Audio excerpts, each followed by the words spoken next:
Hello, everybody. Welcome to Minorca Consciousness Group and the Ethereal Virtual Centre. We do apologise for this rather lengthy delay. We was having audio problems. All sorted now. Just managed to get it all sorted. So thank you for joining us. And welcome to Em, who's patiently been waiting. I hope she's still here. I hope you're still here, Em. So tonight's guest is the lovely, beautiful Lissi Hansen, who we always have look forward to speaking with and sharing the space with. And tonight's discussion, as you can see, it's up there, the current topics and trends in the spiritual ethereal space. So we've kind of left the theme open to go with the flow. Obviously, spiritual guides are present, celestial beings are around us. So without any further ado, I'm going to invite Lissi. Thank you for everybody for being with us. So, hello, everyone. Hi, Lissi.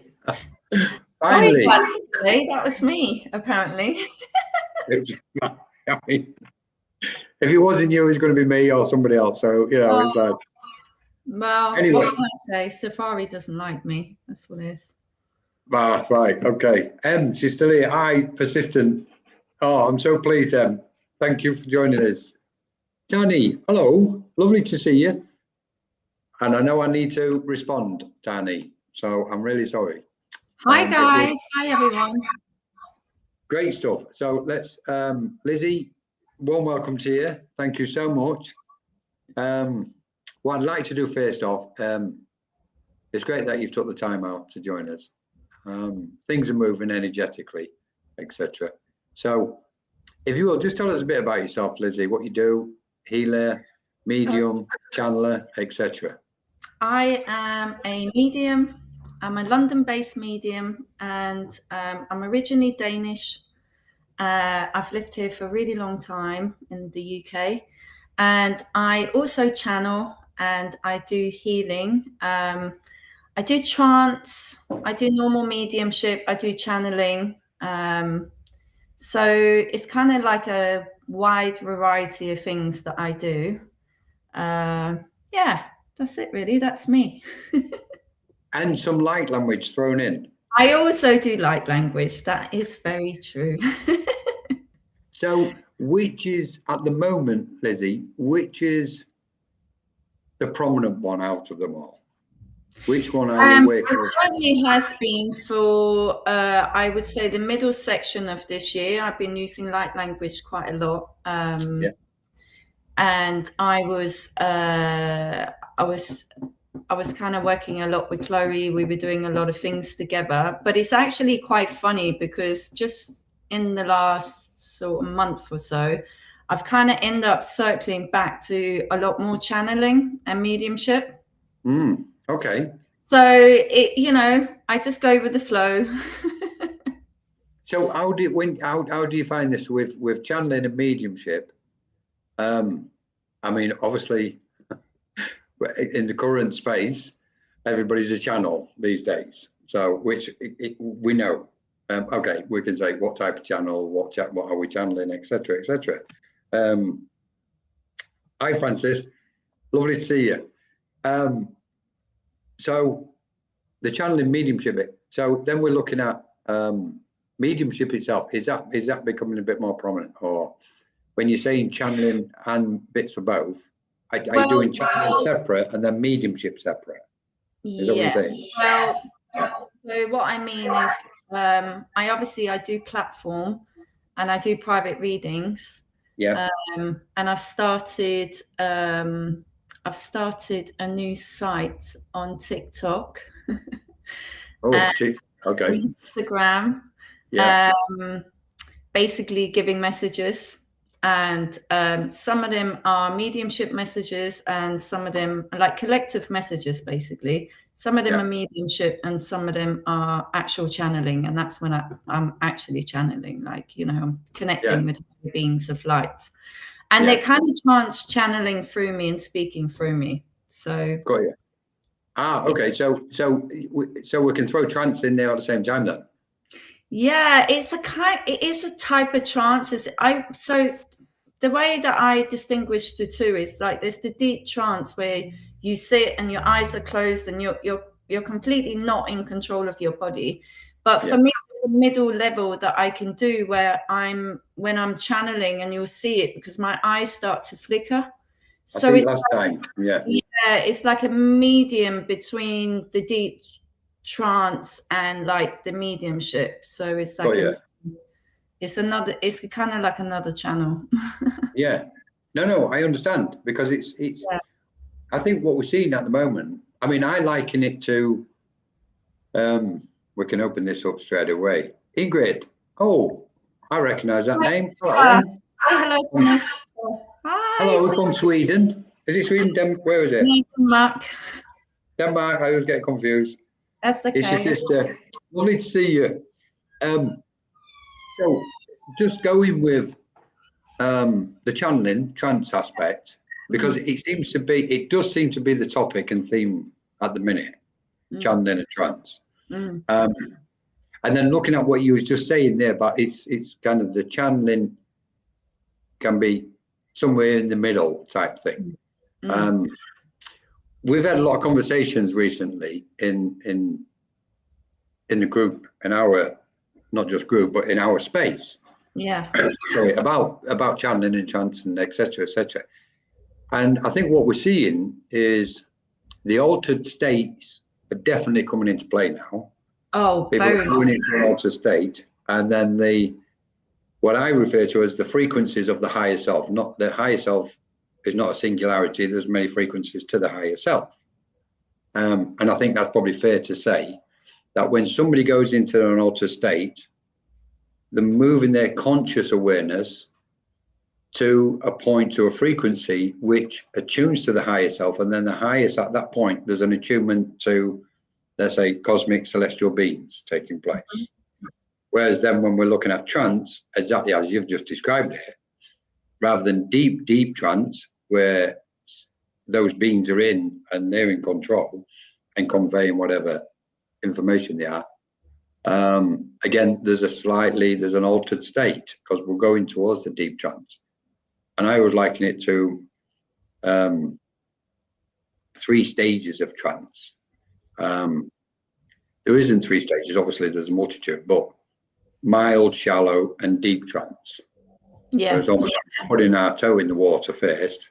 And that's what I really want people to understand, because on the spiritual circuit, everyone says, but there's only trance, like we should only be doing trance and we should only be working with spirit. And I disagree, because I think there's many levels that we can tap into. And if we allow ourselves to tap into it, it gets very interesting and very cool. Of course. And, they all feel quite different, all the different stages, depending on what you're doing. But I think if you're a person who finds it maybe a little bit more difficult to let fully go of control, you'll be better at doing the trance channeling than, for example, like the deep trance, because the deep trance, you really, really have to be able to fully let go, and put yourself completely aside. It's like you're taking yourself astrally out your body, really, and then someone else is stepping in. So and it takes that takes, I think, a lot of practice, a lot of dedication, but I just want people to know that there's other states that you can go into that are not as difficult to achieve, and we're more than capable of doing it. The more we open up, the easier it gets. This is a really good point, and I think it's brilliant to step into this space, because along with what you're saying, last night we've got a trance course on the go, and last night it was on the go last night. We had a session, and the word came up, this whole area came up, and the word was surrender. Especially with deep trance. I think from my point of view, what I try to inspire people to maybe, I don't know, recognize, that might be the best word, recognize the different frequencies, if they can, sense or become aware of the different frequencies of what's going on with somebody. Because when somebody says, I'm in a trance, I'm in a trance state, The question is, are they in deep trance?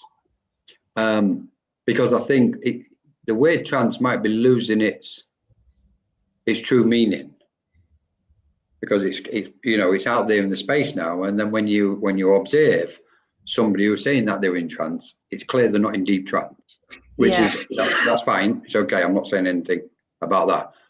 The point I'm making is, I think it should be clarified. It's that it's not deep trance. It's not full trance. It's an altered state, or it's a frequency of the higher self, etc., in attunement with spiritual guides or celestial beings or cosmic beings, etc. That way, what we're doing is, in the space, we can create a clear picture for people what are coming in and going, okay, I want to witness this trance. Instead of them going, I want to witness the trance. It's like, I want to see what this trance is all about. And then they have the information to go, oh, okay, I understand that. That's an altered state of consciousness or altered state of awareness. And it's including channeling. It's a channeled aspect, so to speak. Yeah, I mean, what I try and do when I'm doing my thing on the internet is I say, right, I'm channeling, right? So then everyone knows that's what I'm doing. I'm not doing trance, on TikTok. I'm doing channeling. So, which is an altered state of consciousness, it's connecting to a channel. Channel for what needs to be said as well, because sometimes they are literally channeling through. So, which is what was happening today, was quite cool. I did a reel, and they were literally speaking through me. But when I woke up this morning, I woke up with words in my head.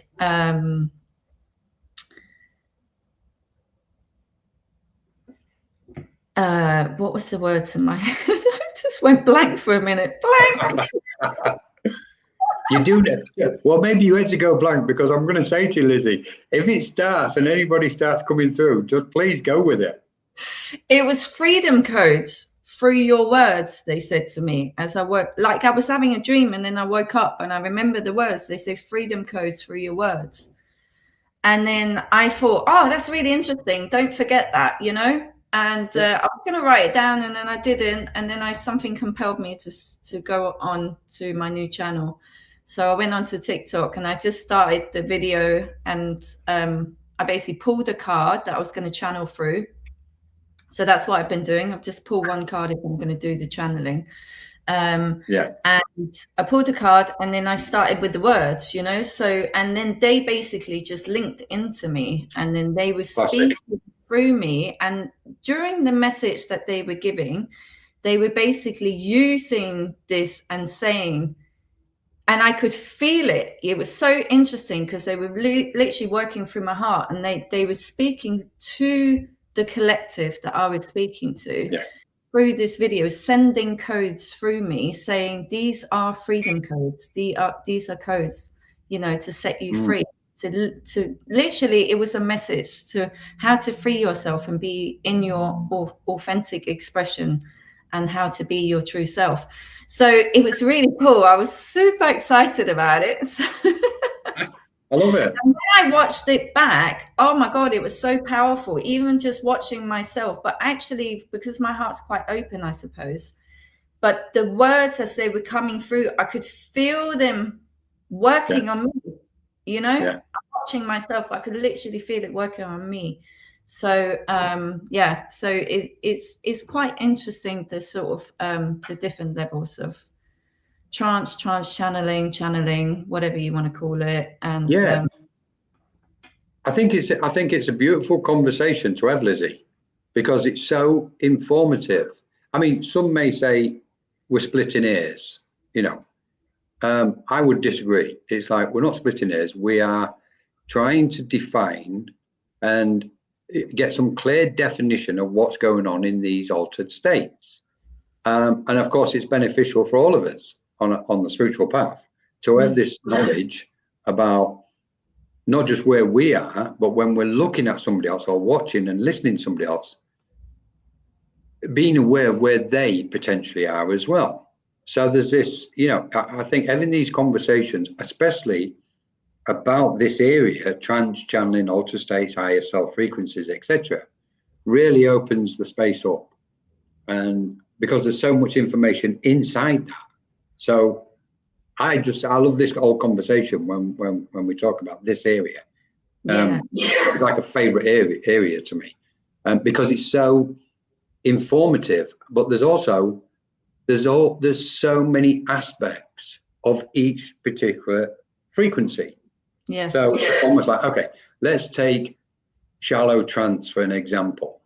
Okay, what is shallow trance? Well, it's like dipping your big toe in the ocean. You're not even, you're up to your ankles basically. So let's go to the mild. It's like, okay, then we're getting up to the waist height. Let's go to the deep. Well, we're fully submerged at that point, which means exactly as you was describing earlier. It's like you've stepped out, a being of light is in, and communicating that beautiful information and knowledge and wisdom. It's interesting. I didn't realize till I started doing mediumship that I've always been an open channel.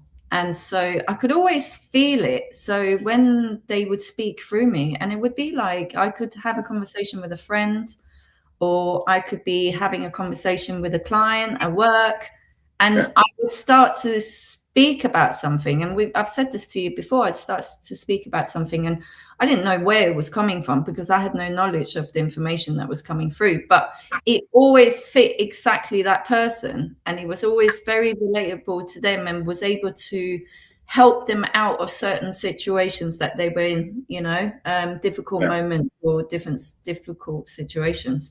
And, but the one thing that I could always remember that's always happened when that happens is I feel this heart area, so your heart chakra, okay? But literally this area of my chest, it gets very hot. Right. And I can feel it sort of opening up and expanding. I just said that as you was talking. As you was talking, before you said hot, it gets hot. Was getting hot as you was literally as you were saying them words.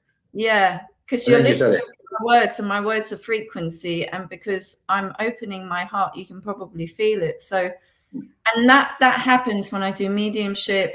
That's how I know who I go to when I'm on the platform, because I can feel it. It's like a radar, Yeah. But that's been happening to me all my life. But I didn't really realize what it was until I started doing mediumship. And just before I started, actually, a friend of mine who's a medium, a well-seasoned medium, she was giving me a reading, and then we became friends. And then she said to me, you know that you have the gift, right? And you've been doing this all your life. And I was a bit like, oh, okay. And I was thinking, I haven't been talking to spirit. What are you talking about? But then she tried to explain it to me and say, you can do things like psychometry and different things. You touch people, which I was doing in my job a lot. I was touching people. She said, you're tuning into them, and then the messages are coming through. And it's like, now I understand. So, yeah. It's beautiful. It's beautiful. I do want people to understand these different levels, because some people may be doing that and not realizing that they're channeling, So if we don't speak about it, people won't know what it feels like, what it may be like, may not realize they have an amazing gift that they're using every day. Yeah, this is, to be honest, you've partly reflected why we're doing these chats more often. So this information, what you're just describing, can get out there and be reflected to people, because it is relatable to so many people. Yeah. How you've just described that. And the reference to being a channel, we can safely say everybody is a channel. It's how empty we are. The more empty we are, the more clearer we are, obviously, or the more we can move our mind, our conscious awareness out of the way, then the clearer the information can come through, etc., etc. But then we step further into those other vibrations of awareness, and then we're going, okay, so we're all channels, and we're all sensitive. We know we are sentient beings, therefore we're all clear sentient anyway.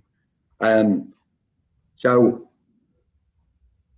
and explaining that and sharing that and reflecting it, and then we start looking at the variations of channeling, and the variation, straight away the psyche comes into it. Everybody's psychic because we have a psyche.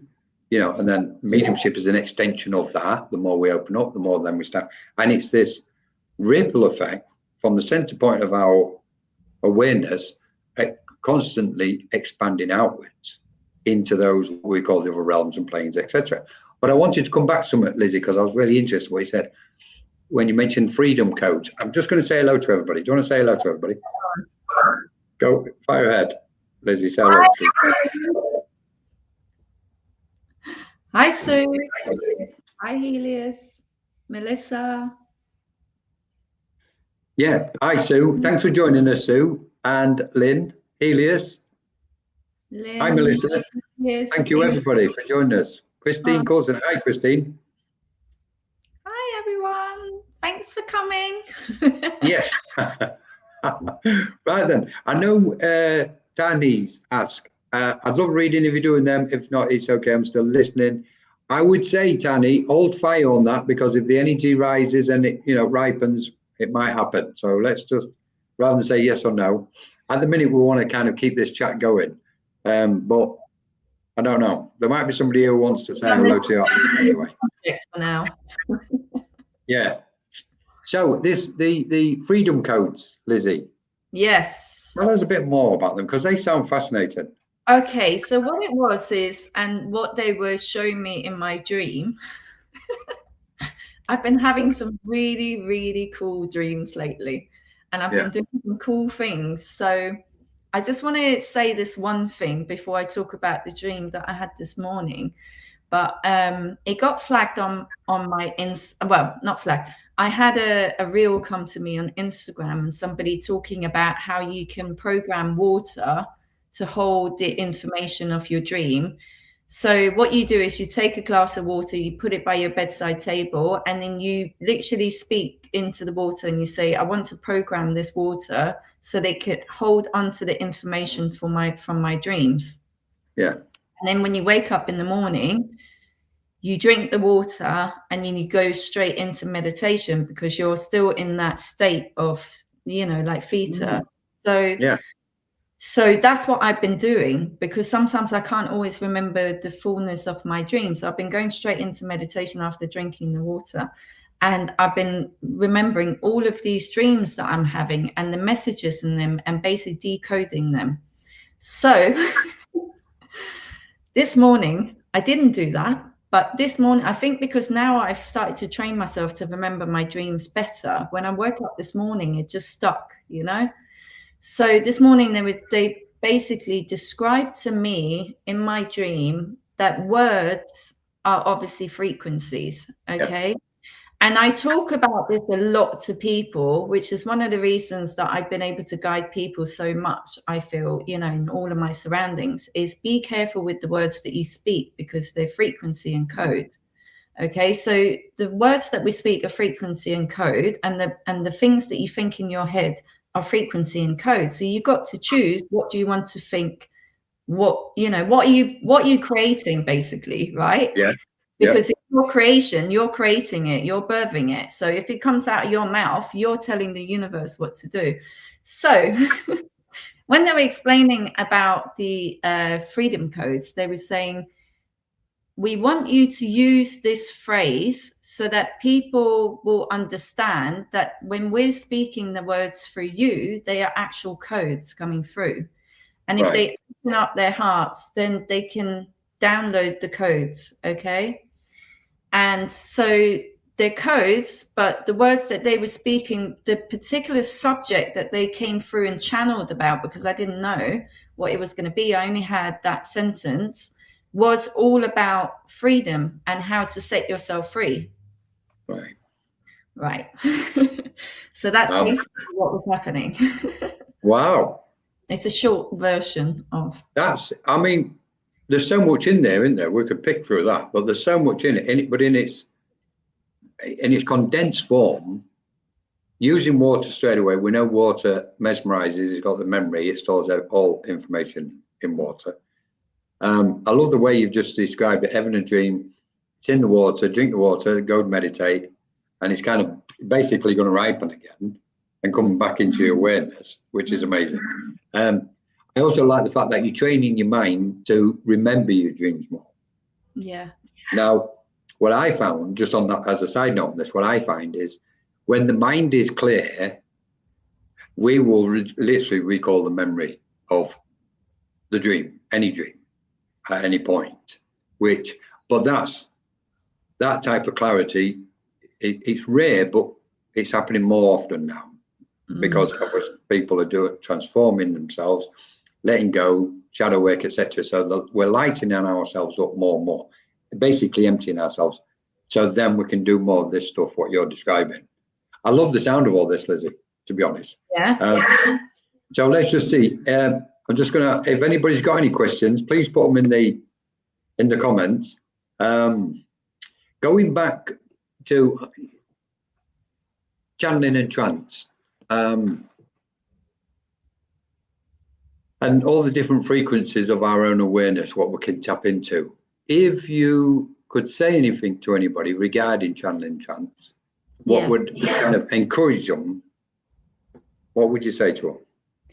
I mean, I think the thing for me personally is just to put your fear aside. It's the same as, you know, if you're working with spirit. Before you work with spirit, you might be worried about working with spirit because, you know, you don't know what it's going to be like, because the way it's portrayed on TV is terrible, right?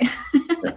So I don't know. I haven't got a TV. I don't watch it. Yeah, I just think, you know, even growing up, you know, all the stuff that they put on TV, anything that's got to do with spirit is always portrayed in a way that, you know, it's scary. So so I would say the same thing for the channeling and the trance, is just be open. You know, if you have intentions of going in with an open heart, you don't have anything to fear, you know.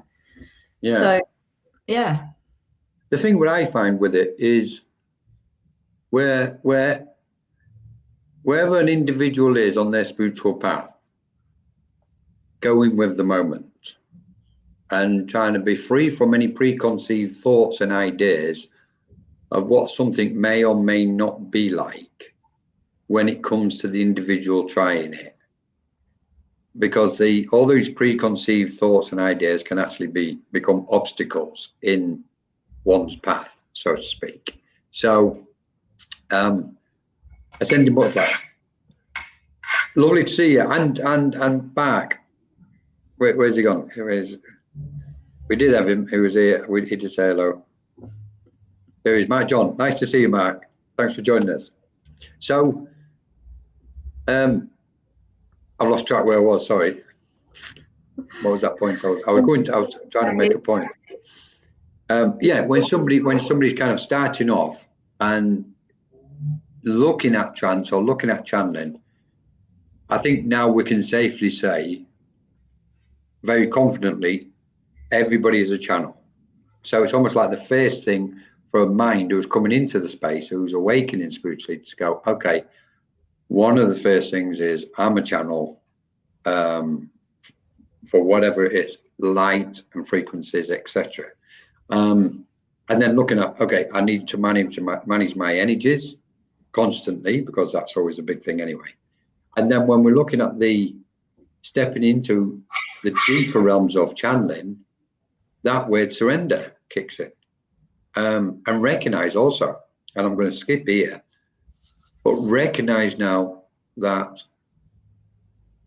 the status quo from many years ago in the spiritual space is now dissolving big time. It's almost dissolved, but it's dissolving big time.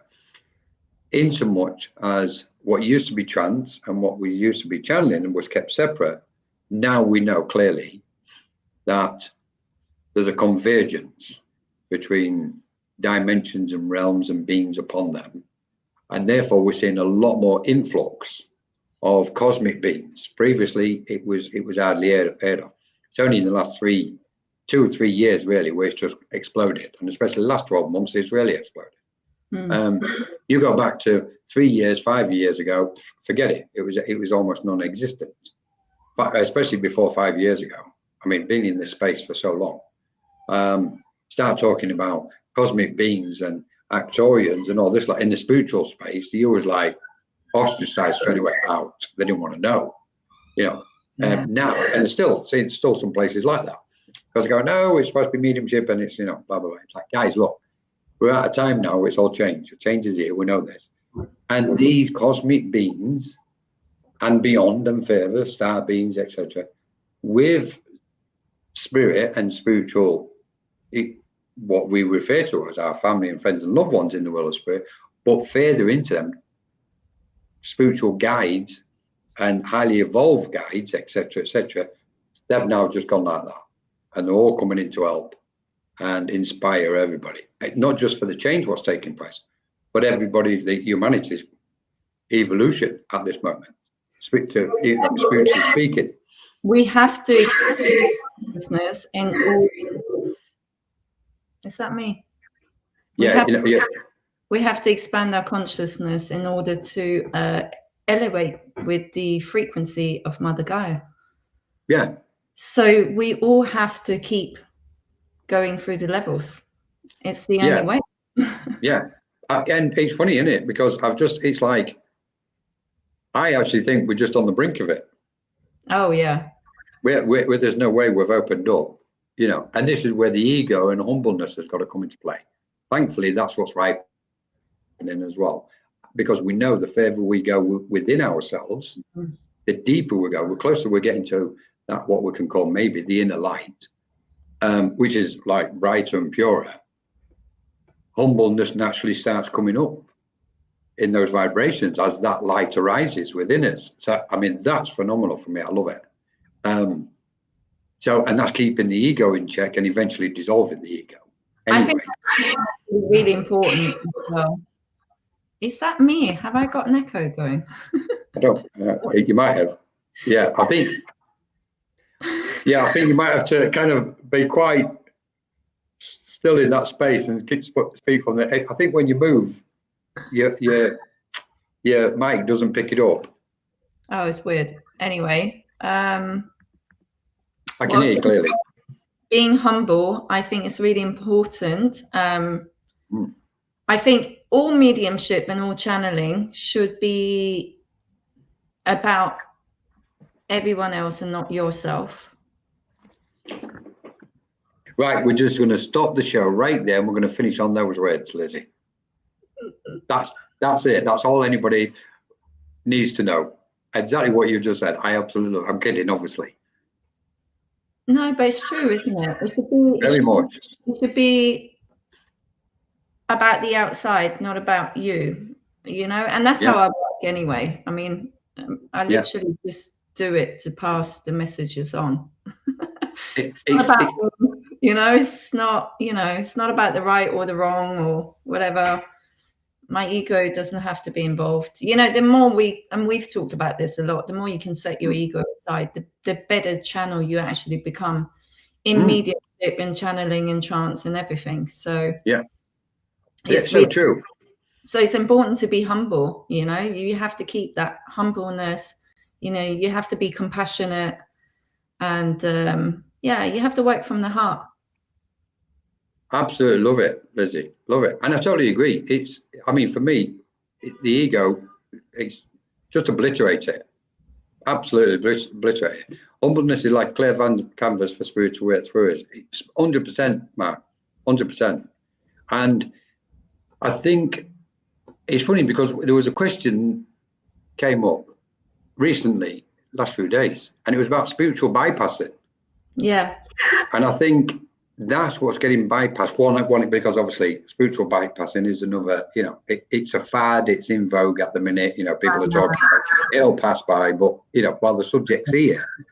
And I think that's what it really is. It's ego bypassing. Because if we chase the gift, what we call a gift, and without doing the inner work, then we're bypassing the ego, because the ego is going, don't worry about me, I'm fine. Go, just go get that gift and off you go and get elevated in front of everybody. Which, that's just different levels of awareness and unfoldment. We know that. What I love though is what we're seeing more frequently is this not the duality. That's a different topic altogether. What we're seeing clearly is people working on themselves and developing their spiritual awareness and those spiritual gifts or ethereal gifts, if we want to say that, in its most humble form, as best as it can be managed in each moment. That for me is absolutely stunning.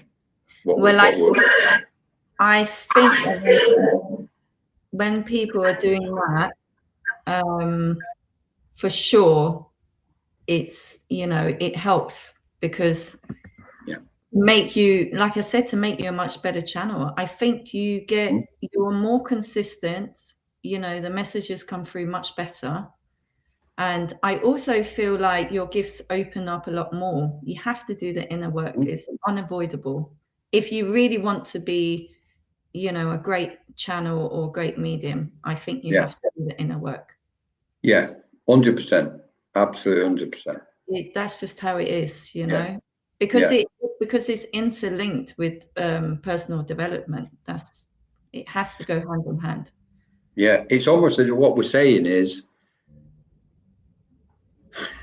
the more beneficial we wish to be, and going back to what you said a few minutes ago, that this is all about not being of benefit for others, it's in there.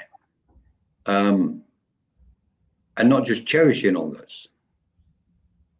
I mean, behind it all, really, we are looking at the essence of our existence is to cohabitate, and I don't mean just on the physical plane, in the physical body, cohabitate as an interconnected species of spiritual or ethereal beings, minimum, a collective soul, group of souls, whatever we want to term it, and so much more. It expands beyond this. And in that is the recognition of almost dedicating our lives for others, and yet not with the ignorance of not taking care of self, or taking care of our own energies. And this is why, for me personally, I'm big on managing energies. We must manage our own energies. Otherwise, they're going to get depleted, because once we've opened up and awakened, we know straight away we're going to be using energies, and we're going to be affected by what we refer to as the external energies. So it's like, okay, so there's certain kind of disciplines to the game here immediately. And one of them is this service of others. And most people know this anyway. But if the tank is topped up, we've got more to distribute. If the tank is half empty or low, then even if we wanted to give it all away, which would be gracious, but it wouldn't be appropriate for us to do that. So we've got to constantly maintain and top up our tanks. So right then, let's have a look. Oof, nomadic spiral. We're going to come back to that. I have to get ready for work. We both have lovely things. Tani, Spirit is saying hello to you. Before you go, Tani, I have to say to you, because when you did ask that first question, I thought, I've got the Spirit are here. And I just quickly want to say to you, they're coming in and coming around you, Tani, to settle all this turbulent. There's a lot of turbulent energies and waves and emotions all over a space around you at the minute. So they're coming in trying to just settle all that and trying to get it so it's like a still pond. It's going to take some doing, because it is quite turbulent. But they're saying to you, you're doing really well, because you're holding your own, okay? And they're keeping you propped up, okay? They are raising you up to keep your head above the water, so to speak. So grab hold of somebody's hand in spirit, you used to hold somebody's hand, who's now in spirit. Take their hand, because they're offering it. Take their hand, grab hold of it, and they're going to guide you and steer you safely through these waters. And they will calm down faster than what you think, okay? There we go. Right, yeah. These waters will calm down. I'm really sorry to hear that, Tony. Spirit will calm these waters down, but hold your hand and walk with them, okay? And lots of love to you if you've got to get off to work. Yeah. Turn that light of yours up. There's a power in it, Tony. Okay, please, whatever you do, don't underestimate your own light. Okay, but remember to manage it. And somebody just took the hat off to you and smiled in the face off it. Absolutely big smile. So they know you've got this, Okay, lots of love. Anyway, brilliant stuff. Bless. Okay, so we had, I think, Sue. We're just going to go to Sue's question. Is it? Let's have a look. Thank you. What do you think? Shall we have a look at this? Lizzie? Yes. Let's Do you want to read it? Okay. Would either of you like to expand upon everything being frequency plus vibration in regards to our ability to program water, our own bodily fluids, etc., and how the enormity of all of that impacts upon the world and beyond, which we have created and are creating as individuals, as a collective? We are all programmers as well as transmitters and receivers. Okay, thank you for that. Go for it, Lizzie. Do you want to go for it? Well, I think you're right. In a lot of what you're saying is that we're programmers as well as transmitters and receivers for sure. And the bit about well, because I always think water. I mean, we're mainly made out of water, and everything is made out of water if you think about it. So programming the water, it just makes total sense to me that, you know, it would hold frequency and vibration, and when you put it in your body absorbs it. It's a frequency, it's a vibration. So, you know, recording memories from water, you know, is a clever way of kind of just, you know, grabbing the information. It really, yeah, go on. Sorry, Lizzie. Yeah, go on.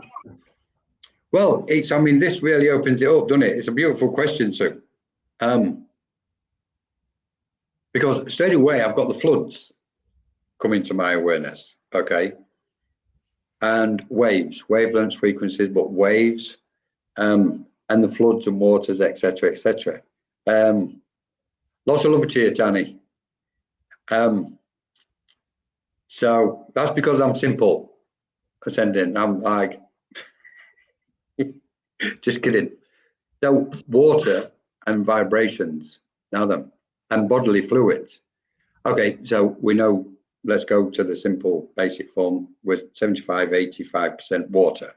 Exactly. Which is, I mean, this is phenomenal, isn't it? I mean, come on, it's like, okay, we need to really look at what's going on here, don't we?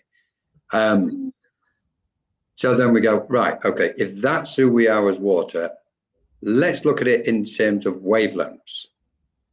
Because we know if we've got a body of water, we know it can move in waves across the oceans, etc., etc. Which then I think brings me to the flood bit. I think we're encountering a new flood, not of a biblical nature, as in the waters rose, etc., etc., but a flood of wavelengths and frequencies, cosmic waves. And that's what we're swimming in at the moment and learning to swim in. And that's why we're expanding, etc. But when we enter into it and we start going, okay, let's look at the particles, atoms, molecules, etc., including, and so I've just had the feeling you might trap me here on this one, including the ether. Now we know the ether is filled with waves as well. And so waves are fluid in a fluid-like state. If our consciousness, and maybe this is the point, if our consciousness taps in to specific frequencies, i.e. in the fluid form or state of matter, what it is, in the form of water, then we can program it, like Sue says. So in effect, are we here, are we programming the frequencies of the planet as bodies of water? Are we utilizing that mass of water within us correctly through our awareness and conscious awareness and programming the system which is within and around us? Now that if we really want to get to the fun part and extend it even more, we can go, right, here's the magic. Let's bring the matrix into this. Are we programming the matrix? Yeah, of course we are. Clearly we are, aren't we? Clearly we are. How are we doing it? Is it because, and throwing another aspect in, is it because that when we think of water, we put the air with it it generates, and once it's generated, then it turns into electricity. Electricity turns into waves and wavelengths, etc., etc. That's probably why you see, well, it's not probably, it is why you see most of us, what are working with spirit and most mediums, you will see them just constantly gargling water, because inside them, it's mixing and it's generating energy, but more than energy, it's generating another type of energy, which then allows them to work clearer. If you like, it energizes them. So I need to drink. Okay, I need to drink. And this is where we see a lot of mediums working on the rostrum, drinking lots of water, or the reason for it. So the programming bit, and then the transmitting and being receivers and transmitters brings us to the point. Then, are we generating through the air, through the forms of matter and the elements, including water? Are we generating a new energy, which is then bringing about the awakening, both as an individual to ourselves and helping this space around what we call the earth plane or the earth awaken also? Or we've got to say yes to it. It's unquestionable, isn't it? Last thing, because you've tricked me here, Sue. So the last thing, when we're thinking of water, is because we're perceiving it. We see water because we're perceiving it with our human perception on this conscious level.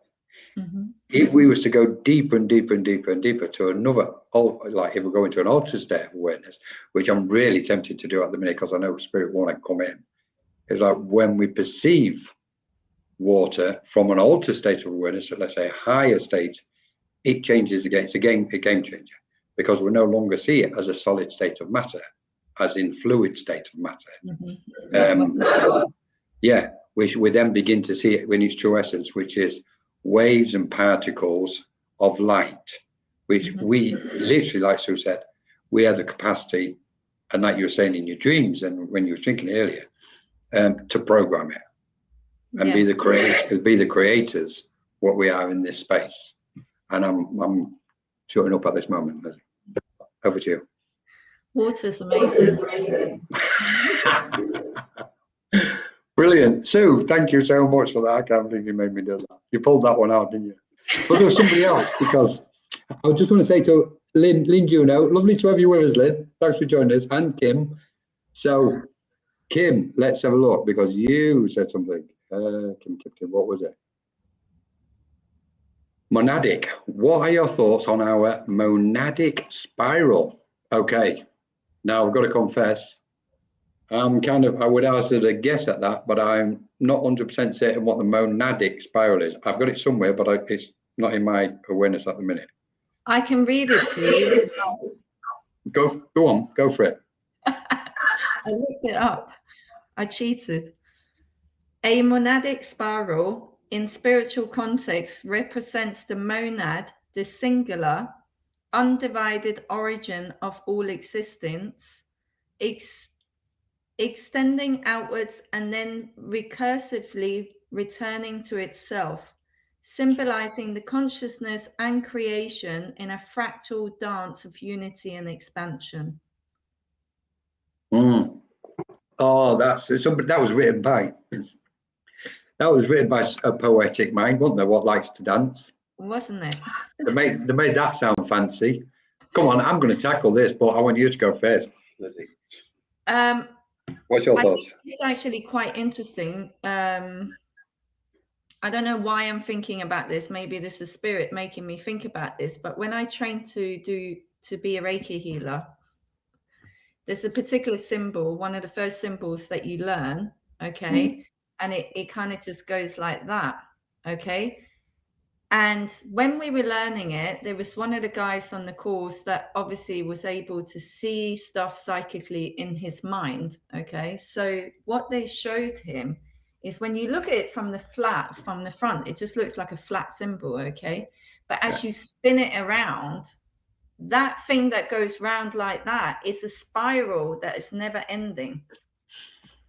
It's a never ending spiral of energy that you're activating within using the symbol.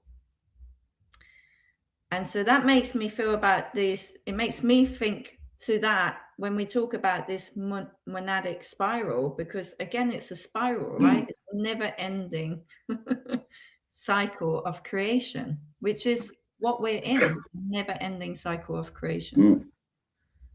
Beautiful. Right then, Kim. Are you still with us, Kim? I hope so. Let's have a look. Hi, Margaret. Lovely to see you. Okay, let's get on to this monadic spiral. I just want to see it on the side there. It's fascinating how we're able to influence our surroundings and others' frequency bounces against each other. Most definitely. I'm going to call you butterfly rather than ascending universe, but yeah, that's that. Able to influence our frequency bouncing against the.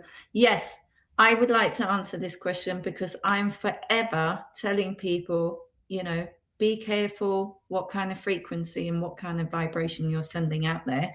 You know, be careful your thoughts and the way you behave and the way you treat others and, you know, the words that you speak. You know, all of this stuff, it's all frequency and vibration bouncing back, you know. And so I think it's fascinating. And I do think that you get back a lot of the stuff that you think about. You know, if you're obsessively thinking worst case scenario, then that's what the universe is going to send you because that's what they think that you want, you know. So you're just going to get more of the same. So I always, you know, you have to, again, it's like a spiral. Okay. So if you're in a thought pattern, it's kind of like a spiral. If you keep being in the same thought pattern that's quite negative, you know, it's a spiral. It's going to keep coming back at you, back until you learn the lesson, you know, until you learn to change your thought pattern, you know, that's it. So yes, I think it's very fascinating. Beautiful. Love it, Lizzie. I love it. Right. I'm going to jump on this monadic one because Kim, are you still with us? Let us know that you're still with us, Kim. I think she is. What are your thoughts on nomadic spiral? Yes, I agree. Anyway, let's. Hopefully, she's still with us. Oh, right then, Kim. Let's go with a spiral. Okay. Now, you see, I love this subject, spirals. I believe.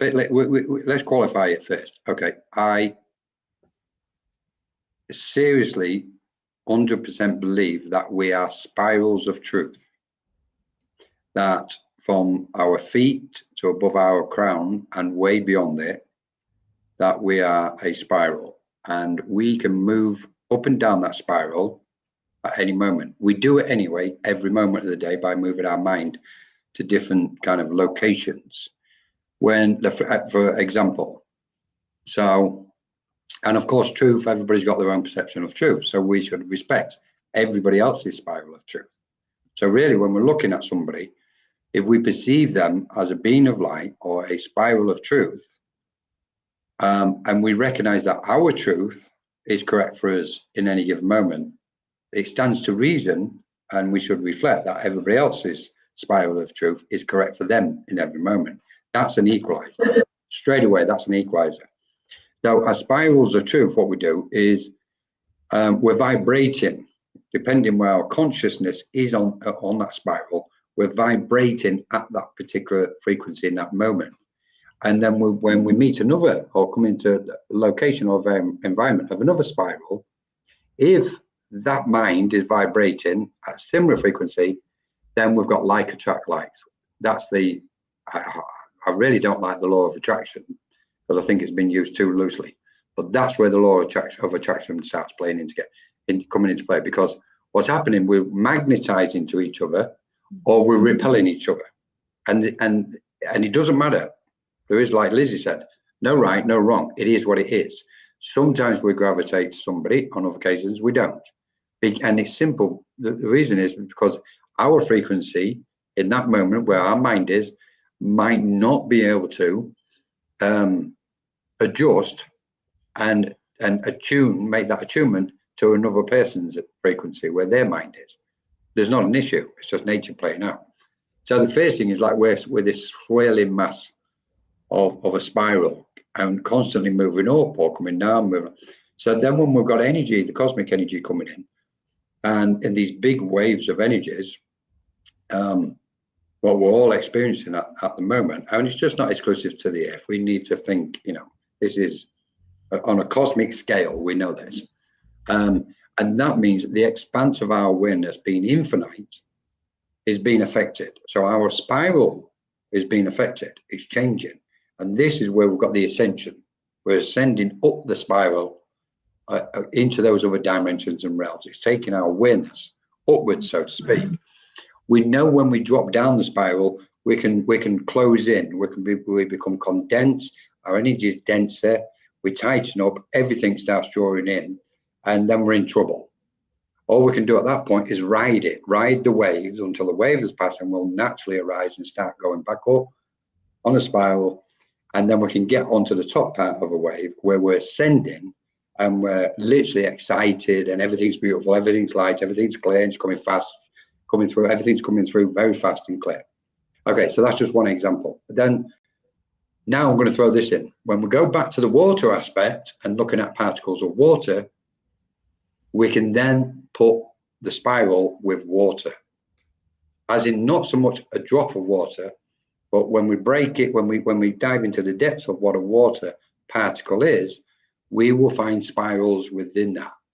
And what we're looking at is consciousness riding the waves of those spirals within what we call a particle of water. Then when we go deeper, we're looking at wavelengths of awareness, where the memory of all things is stored within the center point of it. So we're bringing everything into play here. Final thing on it. The chakras are spirals of energy. There's absolutely no question in my mind. Vortices, we know they're vortexes on vortices of energy.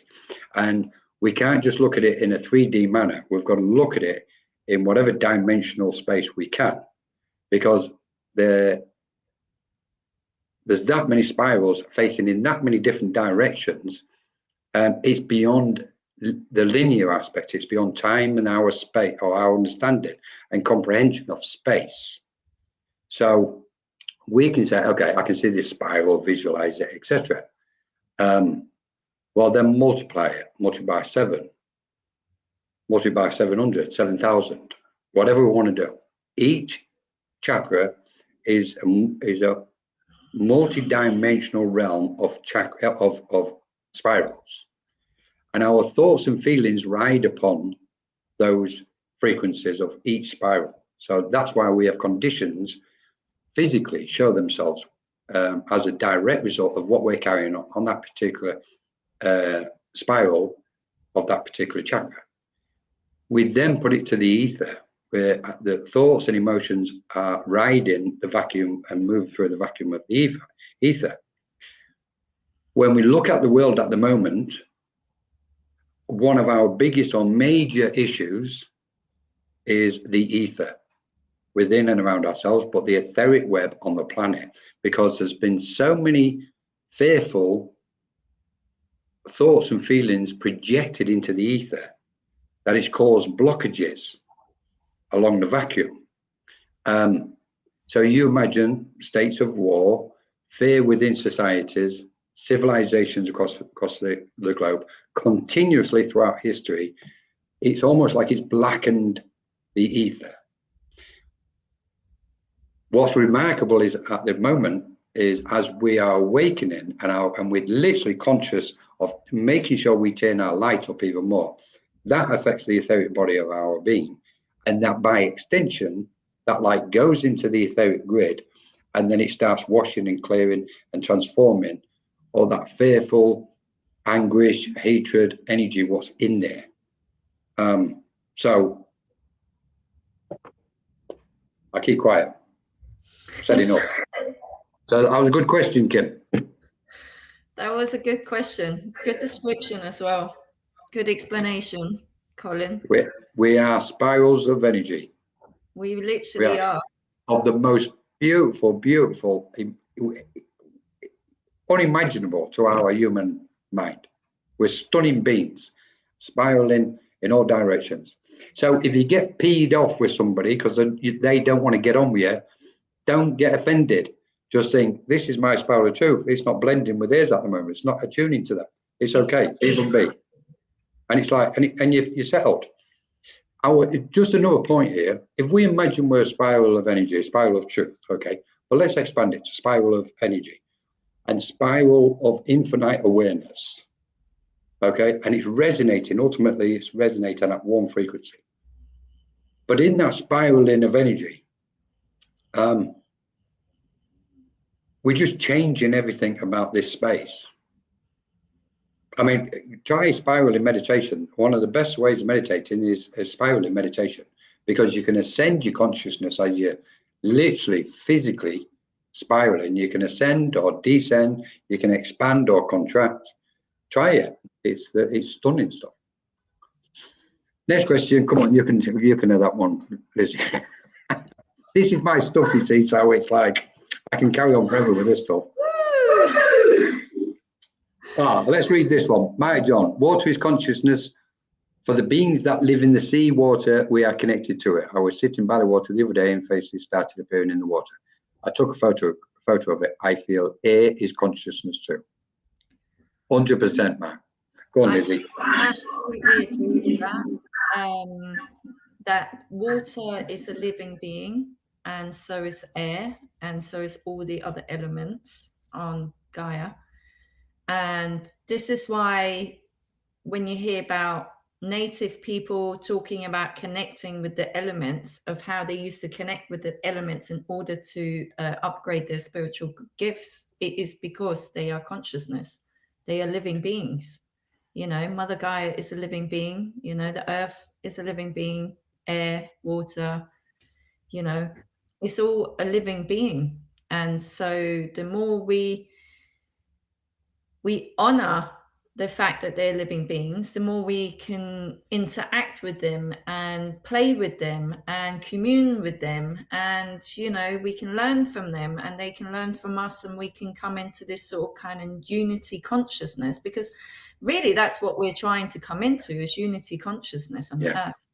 Clearing what you said, all of these distortions in the grid, so that we can all be in unity consciousness. And that's not just human beings, that's the human beings, all of the living beings on Earth, including Gaia, the water, the wind, you know, all of it, the Earth, plants, trees, you name it, you know, all hold information, all hold frequencies and vibrations and consciousness.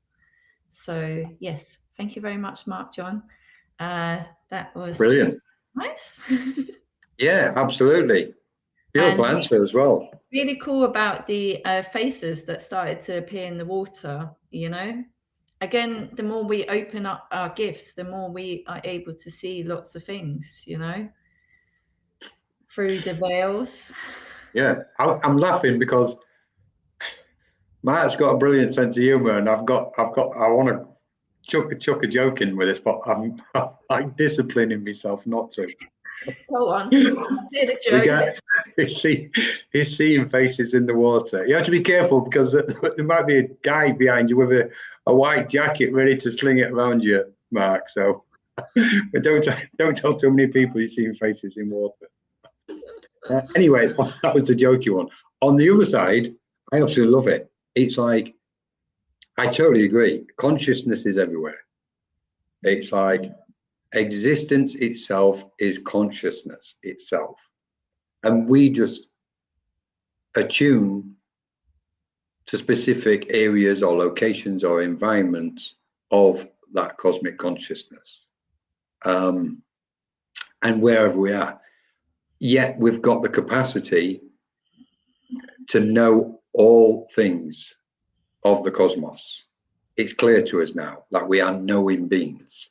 But in this process of opening up and expanding the psyche or the awareness, then if we enter in that kind of almost still, quiet, calm state, like most people do here, then, and especially what Mark's just said, it's like we can see they can come into our appearance.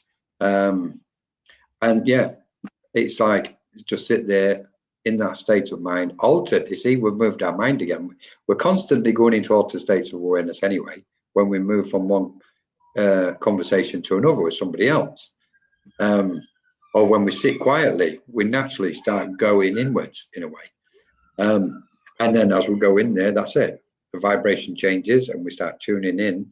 Even we don't have to be conscious of it. We're just going into a state of relaxed, altered frequency. And I love it, Mark, what you've said. Which also, I just want to say something, which also brings us to the fact that the more aware and the higher you climb in the frequencies, the more difficult it is to be around people who are on a much lower frequency than yourself.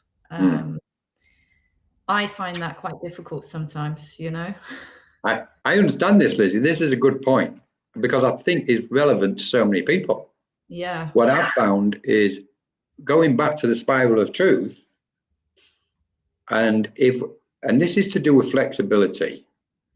If the mind or the conscious, that part of our awareness which is conscious in its location in that moment, if it's got one thing, flexibility, it can move in and out of different environments.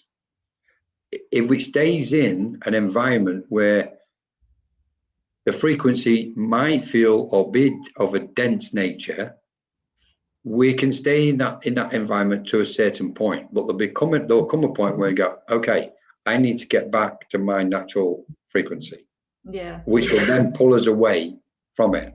And this, you just reminded me, actually, you prompted to what I was going to say earlier. But the last bit is the issue what we have on many occasions with the external world is because we step out of our spiral of truth. We get distracted by the external. So our mind then part of our mind goes out of our spiral, sees and observes something. It senses the frequency of it, like you've just described, and it sends waves back into our own spiral, and we become disturbed by it. So you go, okay, I need to protect my spiral of truth, not close it down, but ensure that I'm not going to be affected by external frequencies. And I mean, at the minute, I'm going to say something. I'm going to throw something out there in a minute. Often what we see in the spiritual space, and I ain't got a clue why they've got me to say this one.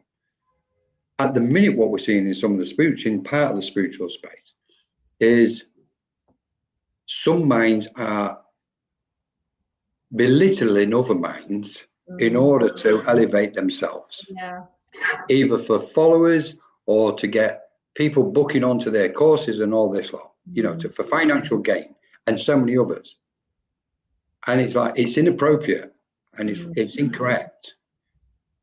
We shouldn't be belittling anybody. We should just merely be accepting that somebody else, if we're on our spiral of truth, somebody else is on their spiral of truth. And there's a relative harmony going on there.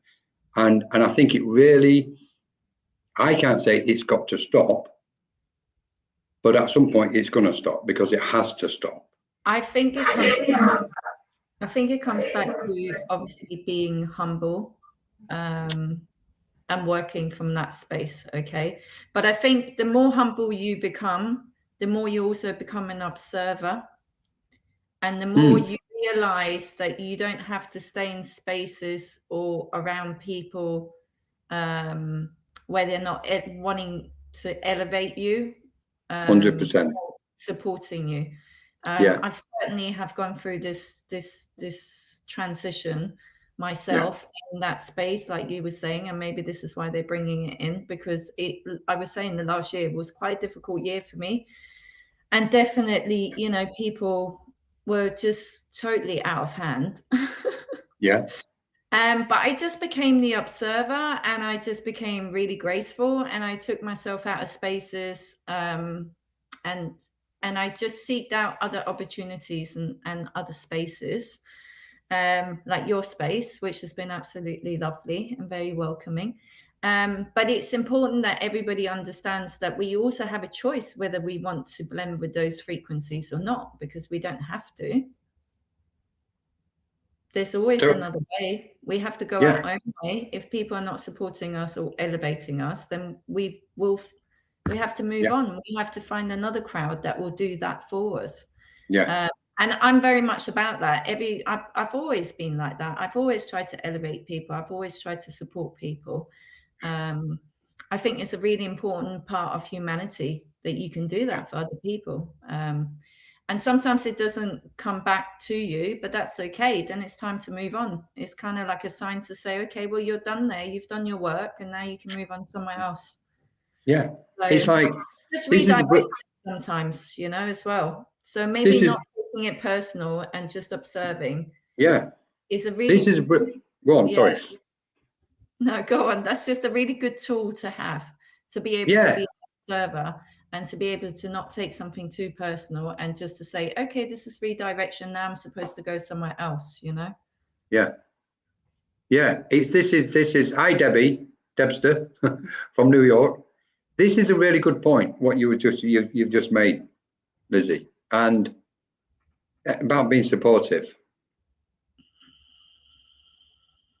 It's inherent, I believe. When we're talking about spirituality, it's action, it's loving kindness and compassion in action. We're actualizing. I'm talking about creating it earlier when you were talking about, how we're creating everything. That for me is spirituality. Spirituality is its positive aspect of the light of spirit, or the light of whatever we call it, the light itself. And in that is the supportive nature, which comes, and I believe what happens is when the mind evolves to a certain point, or an individual evolves spiritually in their understanding through self-experience and self-realizations within themselves. And we're not talking just about having a good heart here physically. We're talking about the light of the soul shining. It can't do anything else but be supportive of others. It can't be anything else but be joyful at somebody else's success and celebrate that in a certain form. Exactly. And this is where, these are beautiful frequencies to exist within. And especially if the mind exists with it, has got this constantly, then we're really getting somewhere so much. Well, that is an uniqueness, isn't it? Yeah, that's right. Yeah. Right, let's go. We've got something going on in the chat here. Let's have a look at. So, Debster, we're all looking for peace. So sad to see the lower vibration people. We have the light. We have to be the light on the darkness. 100%.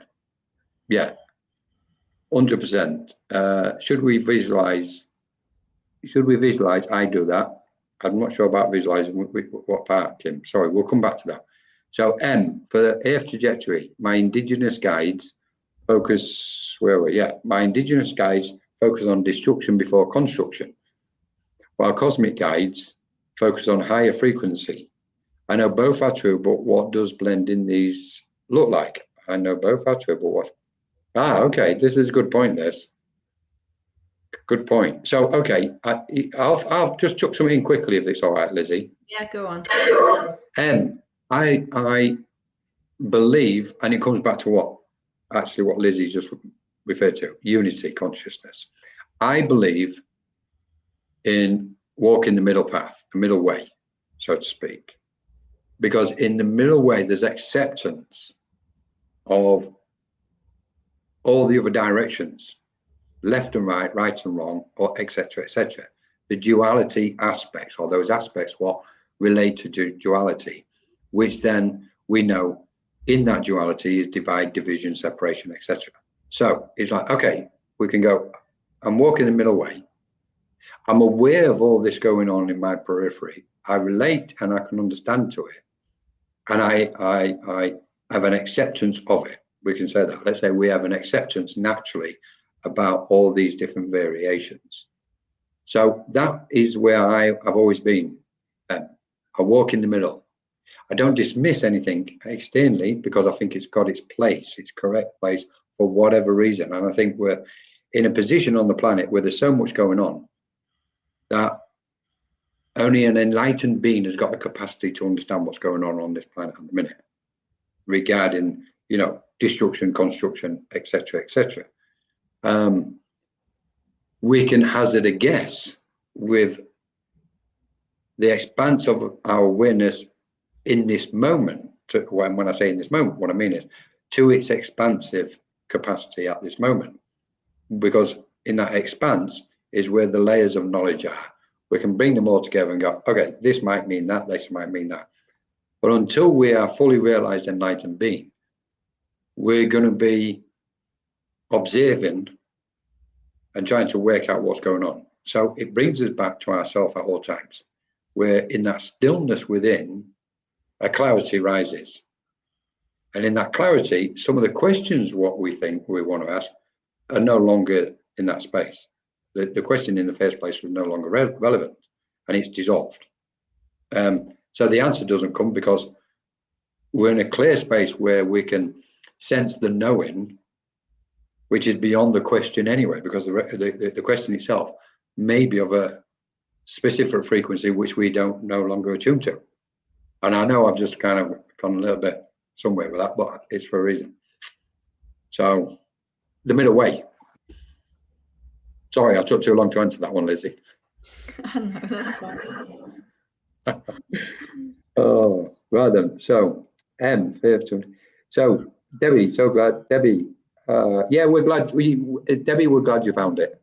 So, the atmospheric changes are affecting people too, but they don't know it. Okay, Kim, I so want to recognise that more each day. Right. So, go on, Lizzie. Atmospheric changes are affecting people. Where are we seeing that? It will come up any second. There you go. Here, atmospheric changes are affecting people too, but they do not know it. Yes, absolutely. There's so many things that are obviously currently and have been current since, well, we know since probably before COVID, been happening. So yes, it is affecting people. I do believe that there's lots of things surfacing for all people. I think that everyone is having to tune in to themselves a lot more. I think, as we discussed, the less you do the inner work, the harder the journey can become. I think it can be a lot more turbulent, I think it's like swimming against the stream a little bit. So we're really having to, be the observer, like, and really and truly, when everything that I've sort of been through with the Kundalini and everything really taught me just to be an observer. I've always observed people, and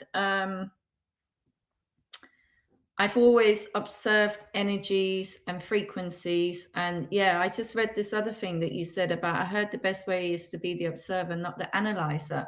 I think it's okay to be curious and analyze why people are doing things, so you can have an understanding of their perspective or what it is that they're going through. But you can still be the observer and analyze somebody's situation. All it does is give you the information that actually whatever is going on is probably nothing to do with you. It's how you use it. You just got to use it as a tool, a tool to kind of to learn, to progress, to what we're saying, awaken yourself, so that's what I do. I do analyze. I have to say I do. I mean, when I'm in a situation and someone's talking, and if I'm not agreeing with what they're saying, or if I feel that the energy isn't quite right in what they're speaking about, then I will analyze that, and then I will come back and I'll say, okay, well, now at least I have an understanding. I have my own understanding of what I think is going on for them. And I can see whatever they're projecting. If they are, for example, projecting something onto me, I can see that it's not mine, and I don't have to take it on. So I am the observer. I am the analyzer, but I'm also the observer, but I'm not over analyzing. I think that's probably what you mean. Best not to over analyze. Yeah. Observer see winners. Beautiful, Lizzie. Yeah, I was curious. I'm going to get into trouble for this. Anyway, I heard it's best to be the observer, not the analyzer. I was just looking at that. So I was curious where you heard it from.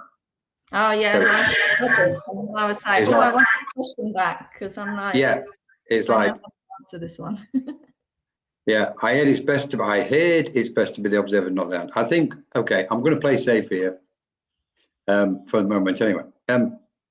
We do both and so much more. Yeah. In any given moment. In one moment, we are the analyzer. We need to analyze, especially introspection. With introspection, Oh, we need to analyze ourselves.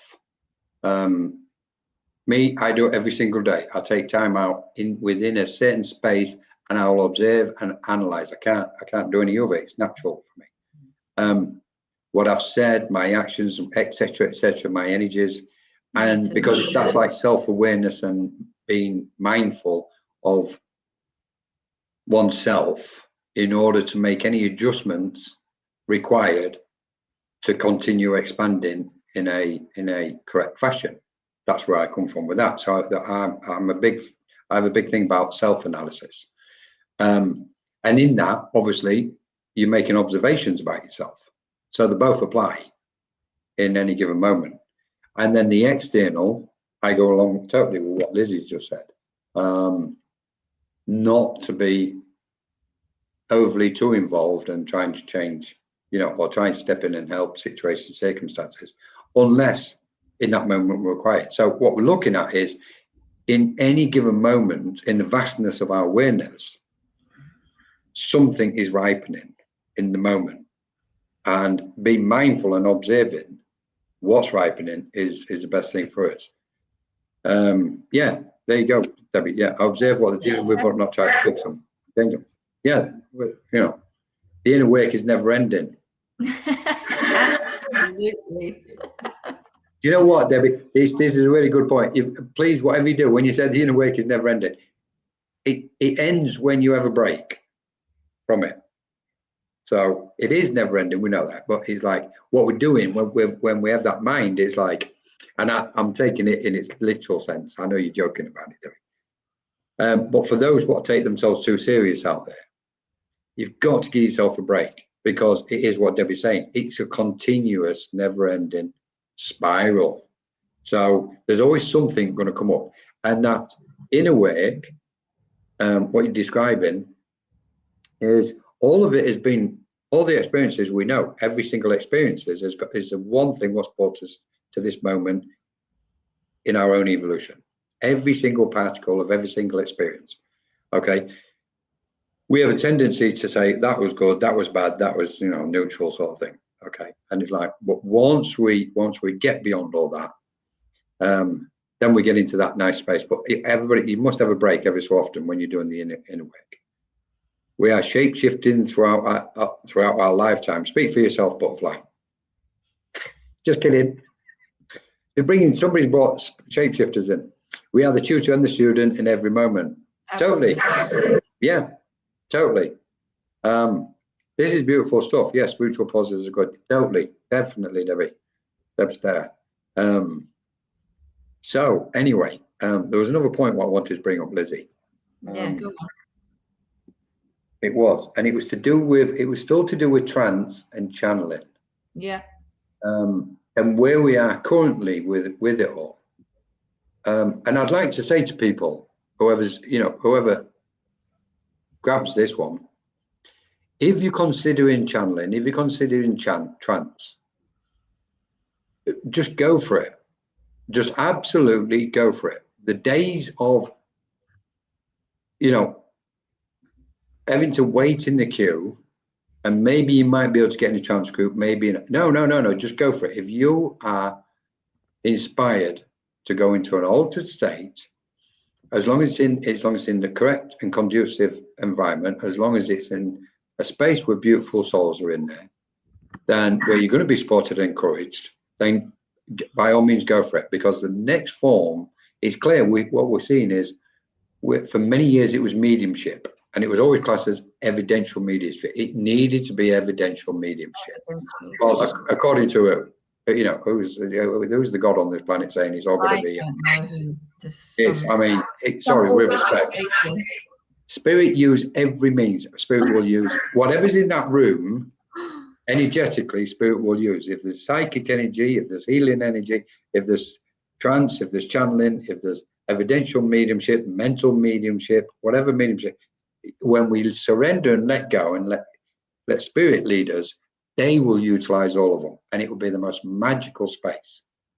Instead of the human mind trying to control this, you know, and well, all this, them days are gone. So for anybody what's, you know, really want to go for it, and it boils down to what you're willing to put into it, what work you're willing to put into it. By constantly sitting, because trance is merely an extension of mediumship, to be honest. And I can break that down quite easily. That's what it is. Trance is an extension of mediumship. We're bringing, as mediums, we'll bring somebody from the spirit world through, or a cosmic being in these days, bring somebody through and communicate information and what's called evidence or proof or whatever it is. I mean, proof is a different ballgame. Nobody can have a proof anyway. But evidence, bringing the evidence through. And well, basically, it's just open our space up, our field of energy, bringing or allowing spirits to come in. We're moving our mind to attune with them. Trance is an extension of that, where we just make the attunement to go further and further out the way, and they're coming further and further in. So, anyway, boom, boom, boom. So trance then, Lizzie.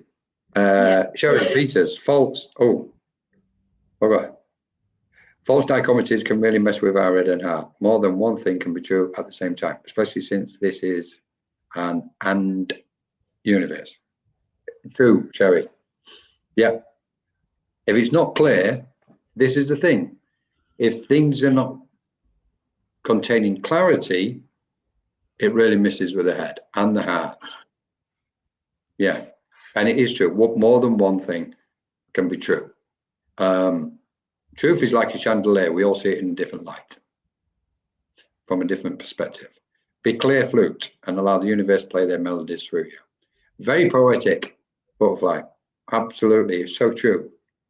So, yeah, and we've got. I'm just going to throw this in because we've got lots of things going on at the minute. When we're talking about current trends, etc., I think it's safe to say, keep in the space within, stay within your own inner light.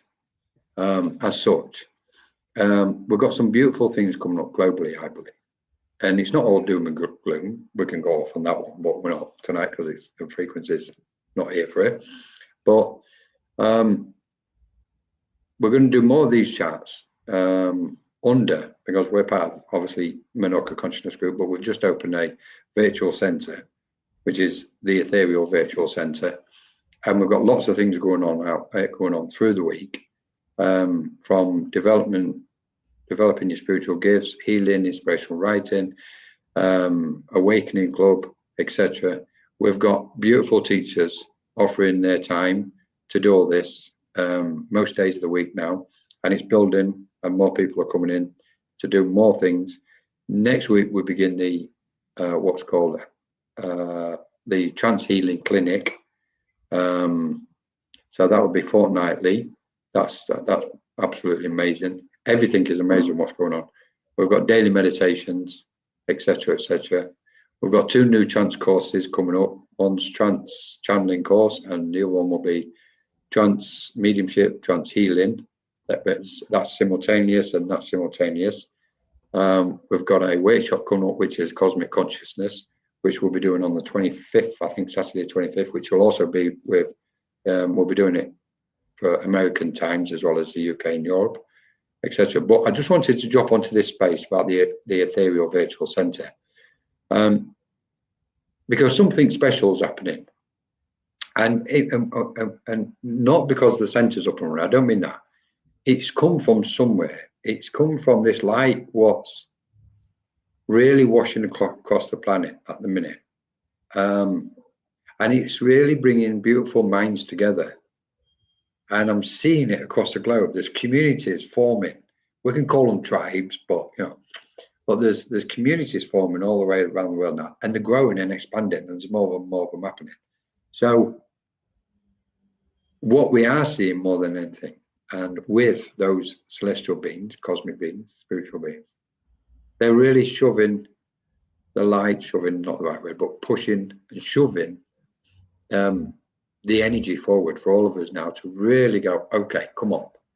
If ever there was a time for all of us to not just to come together, but really do the inner work, radiate as much as you possibly can, clear the space around you, clear the space around the earth, offer the healing to the planet in whatever form it is. Have that selflessness mind, and then we can get into that space, what we're all wishing to get to, which we know has got to come. I don't know why I better throw that like Lizzie, but neutral seeing. Any final things, Lizzie? No, not too much, I think. I did pull a card if everyone wants me to just do a little channel. Come on, let's go. Would everybody like a card? So, it's just one card and I can channel a little message. What do you say? Do you know what? I know I had to waffle while you was getting ready. I know there's something going on behind you. Go for it then. So for everybody, please, generate your light of your. Lizzie's going to do this reading. She's going to read the card. Please do, Lizzie. Thank you.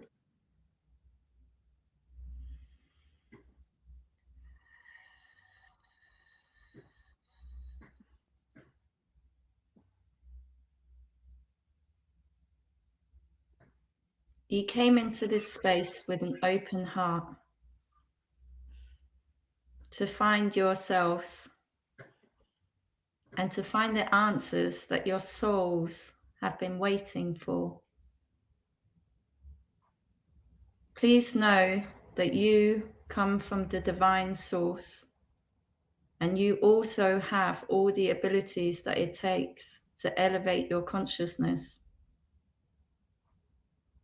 The ability to find your gifts within yourself. The gift to open your heart fully and allow this expansion of frequencies and vibrations to open your heart, to open your heart. Feel yourselves opening your hearts as you listen to the words of the channel as we speak through her to you. You are a hummingbird observing the energies and the frequencies of Mother Gaia, but also you're learning to observe the frequencies and the vibrations of the universe and the galaxies.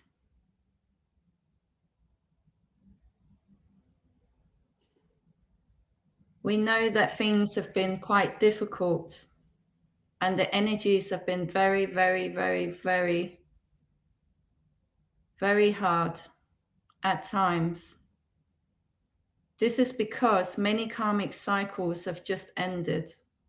You've cut many cords and many things have had to be brought to the light.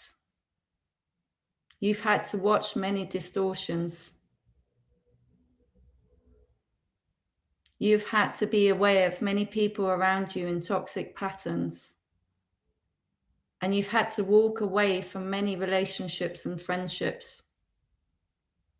We see the work that you've been doing, and we honor you in this moment by giving you the gift of opening up your heart frequencies in this moment.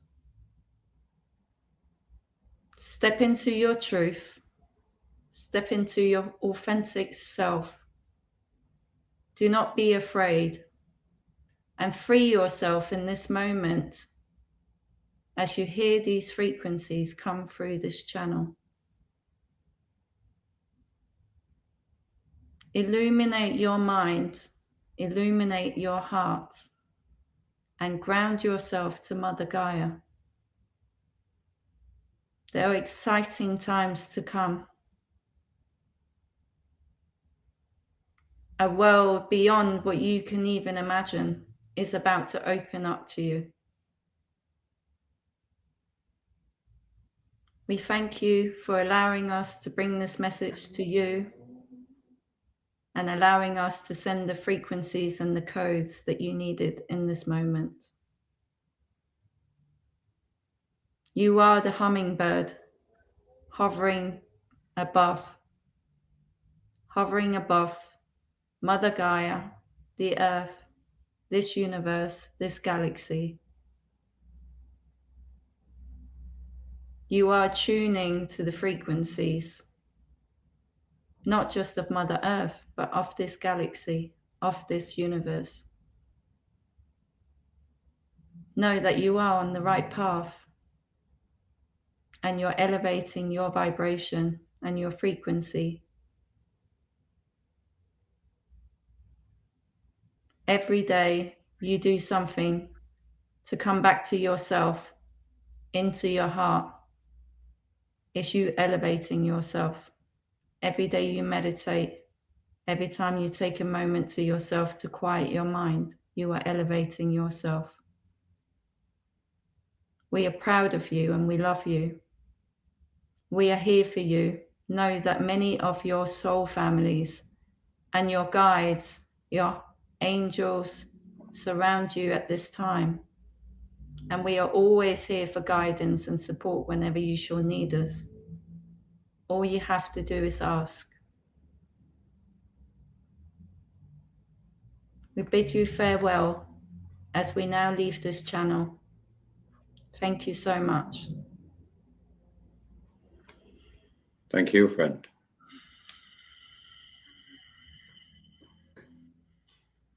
Thank you, Lissi. You're welcome. So much.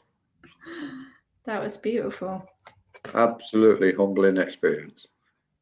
Thank you so much. You're welcome. Well, friends.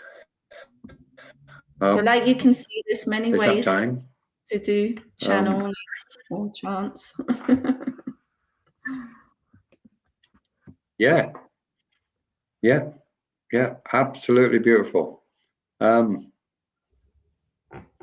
Yeah, thank you, Ingrid. Lynn, thank you. Everybody, there's an example of channeling in its most beautiful form as well. I'm sure a lot of you would have felt the light and that energy as such, what was in your personal space, just not on here on the screen, but in your personal space as those words was coming through.